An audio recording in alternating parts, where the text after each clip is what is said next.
Halo semua, selamat datang di video pembelajaran kewirausahaan. Pada kesempatan kali ini, kami akan menjelaskan tentang menjual produk kepada konsumen korporasi.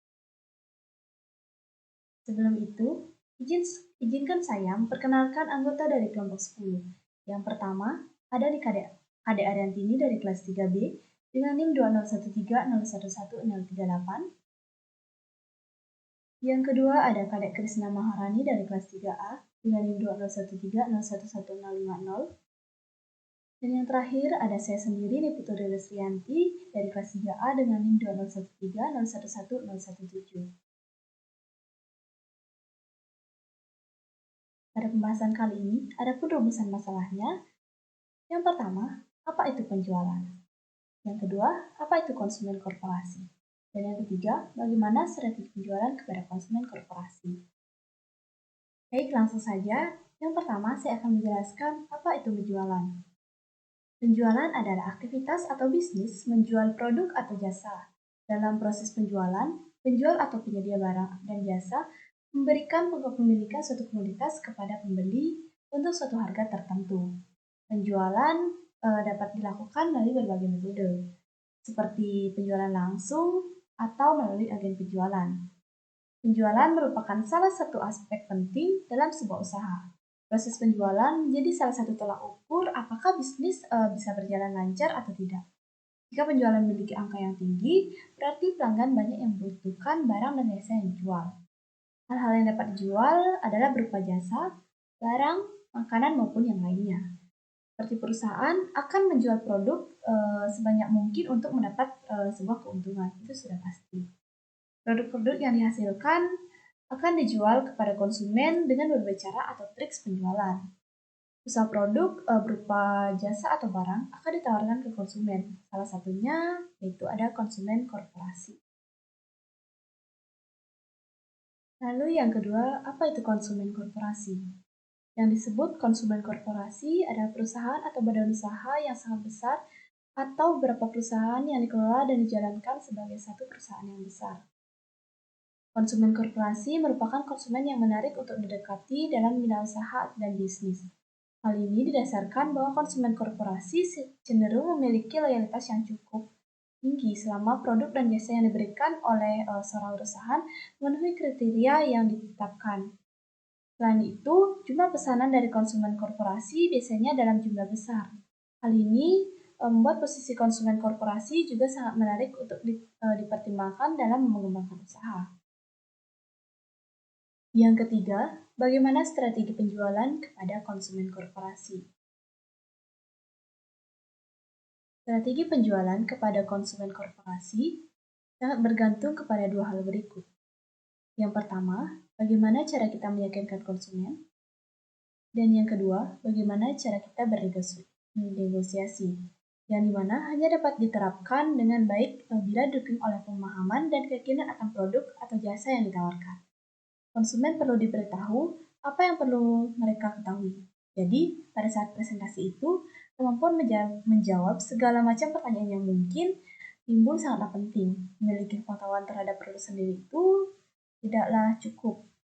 Harus juga ditambah dengan pengetahuan produk serupa agar ada pembanding. Nah, bagaimana cara agar penjualan itu efektif?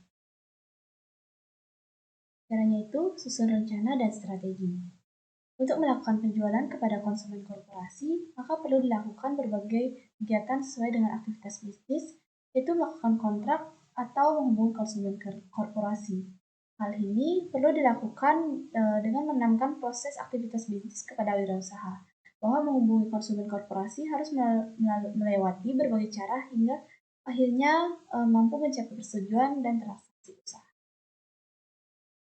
Baik, sekian penjelasan dari saya. Untuk selanjutnya akan dijelaskan oleh rekan saya. Terima kasih.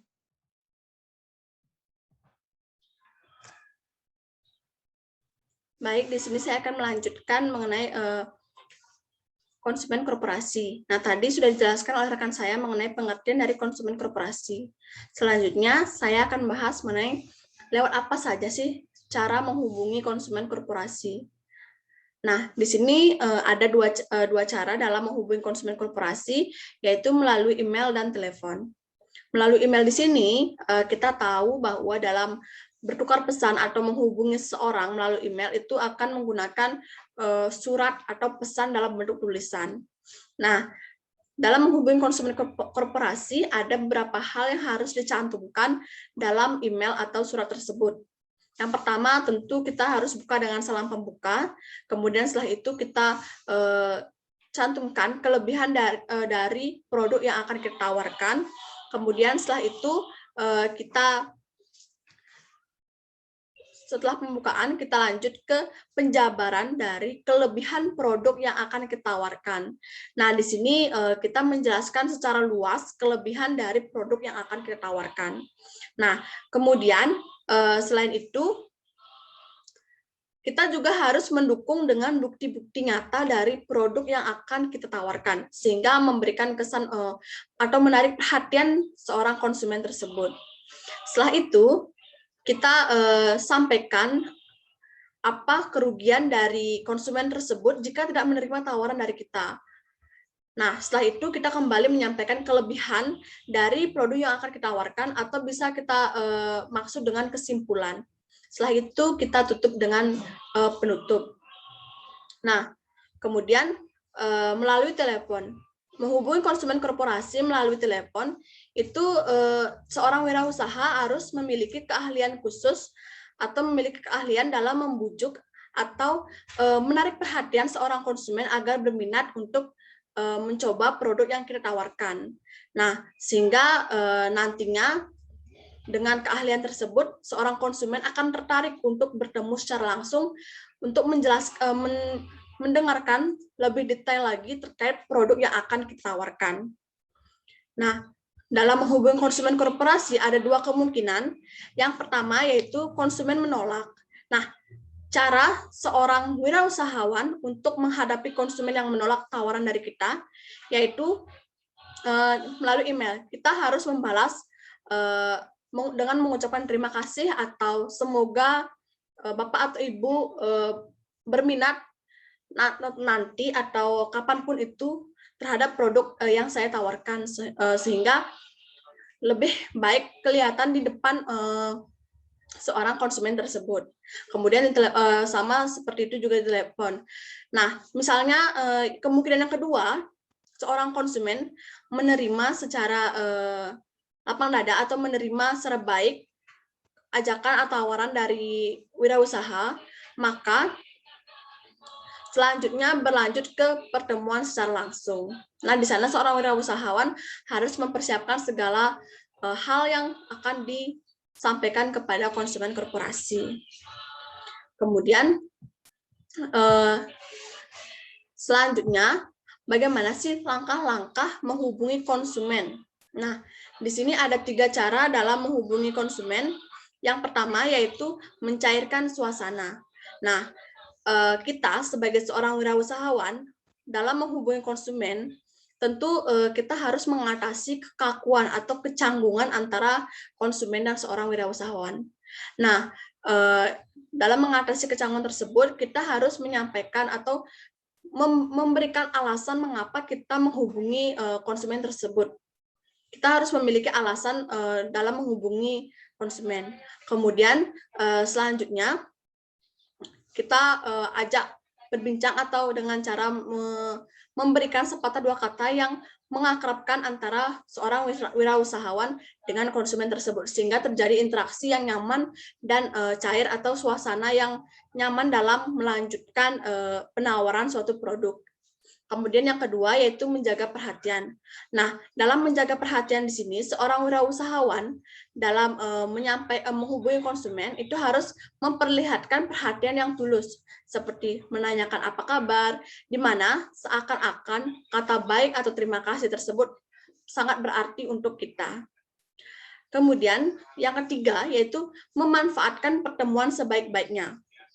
Nah, di sini kita sebagai seorang wirausahawan dalam menghubungi konsumen tentu akan memanfaatkan pertemuan sebaik-baiknya dengan cara mempersiapkan segala hal yang akan kita sampaikan kepada konsumen tersebut. Mulai dari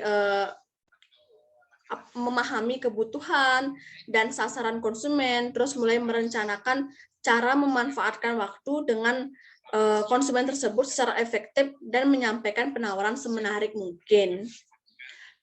Kemudian kita lanjut ke teknik persiapan presentasi. Nah, sebelum ke 3 teknis persiapan presentasi di sini, jadi pengertian dari presentasi itu adalah menyampaikan pesan di hadapan banyak orang secara tatap muka atau secara langsung untuk menyampaikan beberapa pesan yang akan kita presentasikan. Nah, di sini ada 3 persiapan presentasi. Yang pertama, yaitu persiapan presentasi standar. Persiapan presentasi standar adalah presentasi yang dimana menyiapkan teks atau menyiapkan bahan-bahan yang akan dipresentasikan dengan cara menghafal semua kelebihan ataupun yang lainnya terkait produk yang akan dipresentasikan. Kemudian yang kedua yaitu persiapan presentasi terencana. Nah, di sini persiapan presentasi terencana ini merupakan presentasi yang terencana di mana seorang wirausahawan yang akan berpresentasi lebih menonjol atau lebih memperlihatkan atau mempersiapkan latar belakang dari konsumen tersebut. Lebih ke menyiapkan bahan-bahan untuk mempresentasikan yang berkaitan hal dengan latar belakang dari konsumen tersebut. Kemudian yang ketiga yaitu persiapan presentasi terprogram. Nah, di sini yaitu presentasi terprogram ini adalah presentasi penjualan yang dipergunakan oleh sales engineers yang menawarkan peralatan produksi dengan desain khusus. Nah, seperti pompa pabrik ataupun yang lainnya.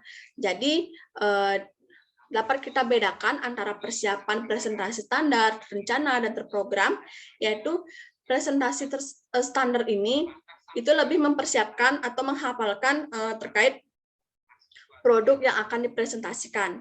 Sementara yang kedua, persiapan presentasi terencana adalah presentasi yang bahan presentasi yang dipersiapkan untuk sesuatu hal yang berkaitan dengan latar belakang seorang konsumen tersebut.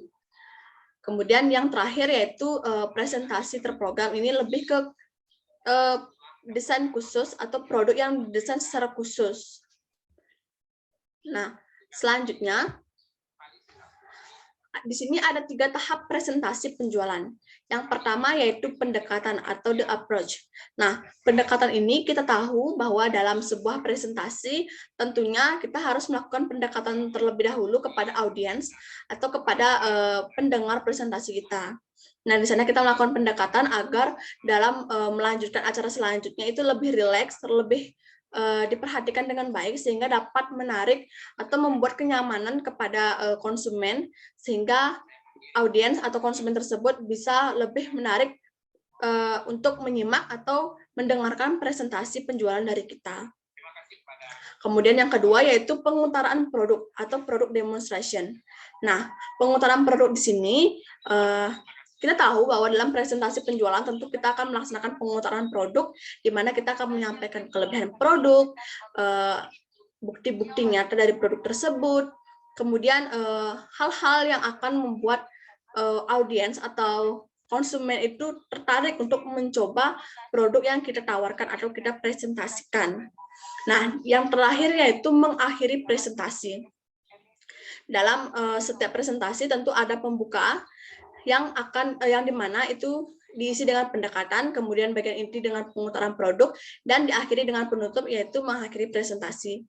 Nah, di sini dalam mengakhiri presentasi tentu kita harus menyampaikan kesimpulan dari presentasi yang kita bawakan. Selain kesimpulan juga kita akan menyampaikan terima kasih karena sudah terima kasih kepada audiens yang sudah mendengarkan, terus menyampaikan mohon maaf karena sudah mengganggu atau menyita waktu audiens untuk mendengarkan presentasi penjualan dari kita. Demikian dari saya, kemudian akan dilanjutkan oleh teman saya.